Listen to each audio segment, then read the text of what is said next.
вопрос не в том, что холодно. Резать, а температура классная. Я даже сегодня днем было настолько жарко, что я работал без куртки. Байкальский лед, он чем отличается? Там слышно только лед. Вот этот вот. Прям песня так. И респон идешь, и он нас прям вот хрустит, так шипит просто. А здесь тут вот именно хруст такой же. Север.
Во-первых, это фестиваль, который организован Ассоциацией гостеприимства изначально. В свое время Александр Сергеевич поддержал данный фестиваль, и он стал ежегодным. Вот. В этом году он прошел при поддержке всех и органов исполнительной власти. Но, конечно же, основной акцент сделали сами предприниматели, сами владельцы ресторанов, Ассоциация гостеприимства, ну и, соответственно, сами решили, собрали жюри, пригласили очень качественных федеральных экспертов. Екатерина Шаповалова – это легендарный эксперт в гастрономии, поэтому я надеюсь, что наши шеф-повара, все замечания, все пожелания, которые она открыто и всем напрямую говорит, абсолютно без всяких там безлестия, она говорит, здесь неправильно, все, никогда в жизни так не делать. Когда я первый раз с ней встретился, она меня очень сильно наругала, но это было, знаете, вот как обучение. Стритфуд. Такого понятия никогда не было, мы живем в России, стрит это вообще не наше слово, поэтому все должно быть четко. Есть русская кухня, есть якутская кухня, есть кухня малочисленных народов Севера, и мы должны точно так же, как мы сохранили культуру и традиции на федеральном уровне в плане национальных праздников, точно так же и сохранить национальные блюда. Наши ребята, например, в той же Мурманской области, уже знают, как готовить строганину. Они уже знают, что такое якутский нож. И, соответственно, о чем мы говорим, что это межрегиональное направление арктической кухни, в которое должны входить все кулинарные традиции народов, населяющих. Правильно? Это и русская кухня вместе с ее советским периодом, и это якутская кухня, и это кухня и кулинарные традиции саамов тех же в Мурманской области. То есть мы все это объединяем и показываем. Поэтому, скажем так, есть еще такой вот эффект. Когда вся Россия будет знать, что такое сугудай, индигирка и строганина, возможно, и местные жители поймут, что ресторанная культура Якутска, да, столицы республики, и сама Якутия не может обойтись без этих блюд, потому что, например, походила я по ресторанам Якутска, а у нас, например, есть севиче из чира. Так почему, собственно говоря, у нас аналогичное блюдо с сугудаю, почему-то, да, которая продвигает такая страна, как Перу, другое государство, внедрено повсеместно во всех ресторанах России, а не наш сугудай. Я подчеркиваю, не ваш сугудай, а наш. Он такой же мой, как и ваш. Потому что это нематериальное наследие не только Якутии, а всей России. Услышите меня, дорогие журналисты. И это прям нужно кричать об этом. Эти три названия должны знать каждый россиянин, и каждый стремится познакомиться с настоящим сугудаем, строганиной и индигиркой в Якутии, ну и, соответственно, пробовать это все, знакомиться с этими блюдами в любом уголке России. Потому что в любом уголке России мы можем попробовать все кухни мира. Порядка 185 тысяч предприятий питания в Российской Федерации. по оценкам Федерации рестораторов и ательеров. По нашей оценке, так как мы работаем с 2017 года, ресторанов, кафе и предприятий питания, специализирующихся на российской региональной кухне, на русской кухне, на кухнях народов России, менее 1%. Считать умеем. Чир, муксун, жеребятина, якутская корова. Да? Сегодня стейки мы будем пробовать. Уникальные продукты. Брусника, голубика, морожка, ягель, то, что съедобное, вы должны рассказывать, и мы вместе с вами. И, соответственно, смородина, оказывается, у вас есть. И я на завтраке ее пробовала, красная смородина, то, что она есть дикая и садовая, я у вас узнала. И я узнала, что благодаря резко континентальному климату ваши продукты обладают уникальными качествами. Уникальными до степени такой, что не повторяющимися качествами в других уголках России.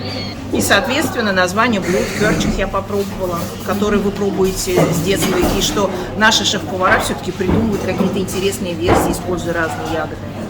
Варенье с голубики мне очень понравилось, и о том, что у вас есть и арктическая зона, и у вас, собственно говоря, сибирская кухня. Да, то есть, потому что часть Якутии это Сибирь, и там есть кедровый орех, используется кедровый орех, правильно? Да.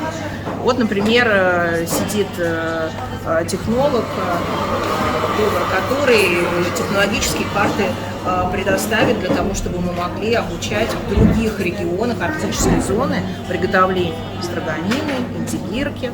Правила строганина будем рассказывать о том, что, оказывается, рыба должна быть заснувшая, живая, перед заморозкой. Тогда строганин будет какая-то такая, что она не может быть несколько раз размороженная, потому что кристаллики льда сегодня, там мы пробовали в индигирке, уже говорили, все это неправильно. Сколько тонкостей у правильных блюд, да?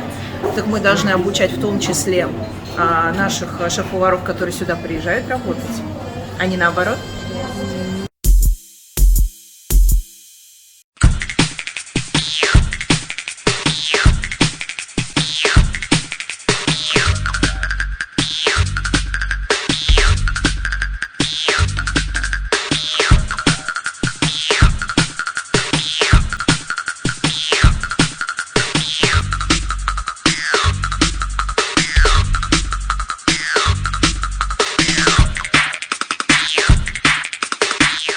Мы 3 раза в день кушаем. Соответственно, все витамины, которые мы через еду должны принимать, те же витамины, аминокислоты, не только таблетками, а тем, то, что наша природа матушка дает, мы это должны вот это воспринимать и принимать его. У нас же все под ногами растет, по идее. Нам надо просто тот же хрен, те же листья салата. То есть у нас лето очень короткое, и за это время трава должна очень концентрированная. И мы продвигаем вот сейчас эту тему интересную. То есть Якутия может еще и приправу продавать. Соответственно, те же ягоды у нас очень концентрированные, которые, соответственно, соуса интересные могут быть. Вот. А также наши олени, жеребятина, строганина, центр строганина, который открыл. Тоже интересно. Сейчас очень важно, чтобы мы в Якутии стандартизировали все технологии приготовления наших национальных блюд, таких как строганина, сугудай, индигирка, и чтобы во всей стране нашей, по всему миру умели правильно готовить, умели правильно подбирать и именно те продукты, из которых мы готовим, тоже рыбу, да, умели различать, что такое чир, омуль, строганина. И этому же мы будем учить наших студентов, и чтобы уже вся технология была стандартизированная, и чтобы не было подмены каких-то других понятий.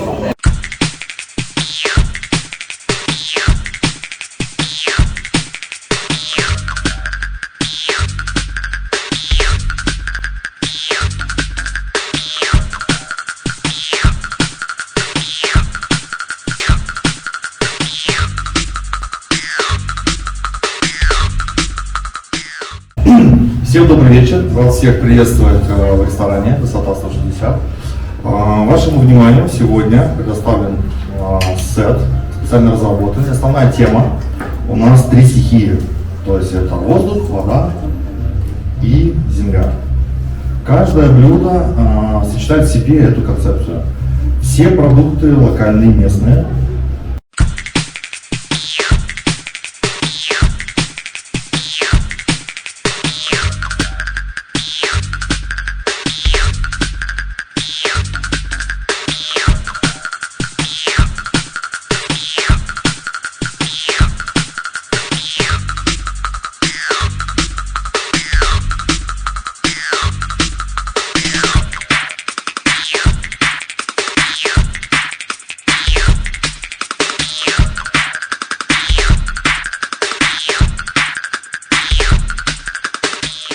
я уже сюда приезжаю как к себе домой и с радостью вижу то действие, которое происходит здесь регулярно, в частности, тот самый праздник «Вкус Якутии», потому что зима начинается с Якутии, ребята.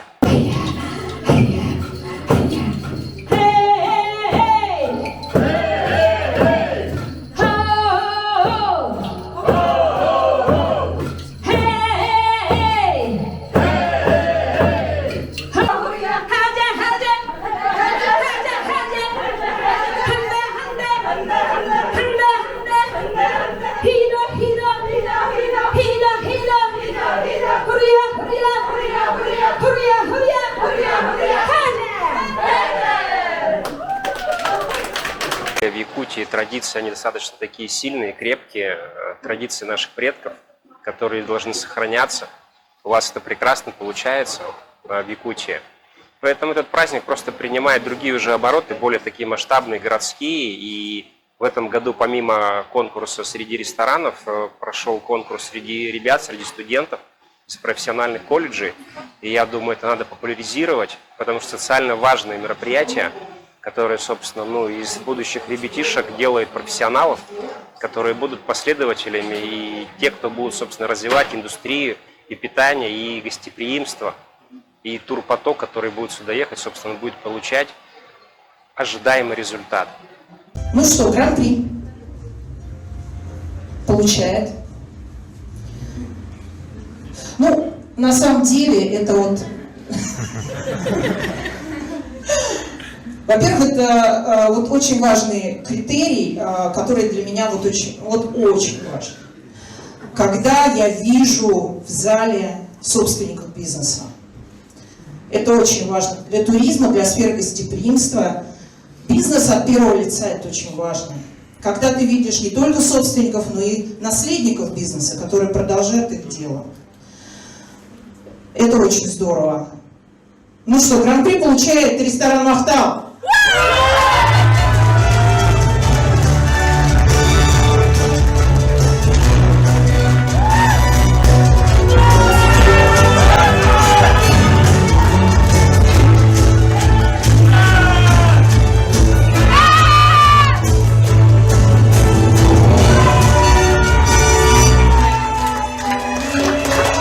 Ресторан «Ахтал» в качестве обладателя гран-при фестиваля получает Кубок победителя, гастрофестиваля «Вкус Якутии» и 100 000 рублей, денежный сертификат. Но ради справедливости надо сказать, что за последние годы они ведут успешную семейное дело в области ресторанного бизнеса.